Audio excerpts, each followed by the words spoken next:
தமிழ் படித்தால் பிச்சை கூட கிடைக்காது. தமிழ் படித்தது பிச்சை எடுப்பதை தவிர வேறு உயிர் வாழ ஒன்றுக்கும் பயன்படவில்லை என்பதோடு இதற்காக செலவு செய்த காலத்தை வேறு துறையில் செலவிட்டால் வாழ்வில் பயன்பட்டு ஏற்பட்டிருக்கும் என்பதை 100 ஆண்டுகளுக்கு முன்பே தமிழ் கற்ற ஒரு அனுபவ புலவர் பாடி. பிரிய சகோதரி பவதி பிக்ஷாந்தேகி என்று தெலுங்கில் இசையாடி வந்த அந்த மாமனிதர் இசைமேதை தியாகராஜன். அவர் பிக்ஷா பாத்திரத்திலிருந்து எடுத்த செல்லறைகள் நவீன காலத்திற்கு உதவாது என்று தெரிந்தவர்கள் நீங்கள் வெள்ளைக்கார கல்வி கற்றது கண்டிப்பாய் கற்பூர புத்திதான். அது காற்றோடு போய் பல ஆண்டுகளாகிவிட்டன. அதன் பிறகு உங்கள் பிச்சை பாத்திரம் உருமாற்றப்பட்டது. பிச்சை குவளை பெரும் உண்டியலானது. அந்த உண்டியலை உடைத்து நிதி திரட்ட உதவுவோர் இன்று தமிழரை பார்த்து என்ன சொல்லுகிறீர்கள்? தமிழ் பிச்சை எடுக்க கூட உதவாதா?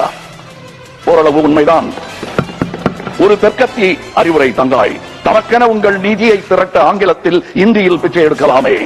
தமிழ் பிச்சை எடுக்க உதவாது, திருடவும் உதவாது.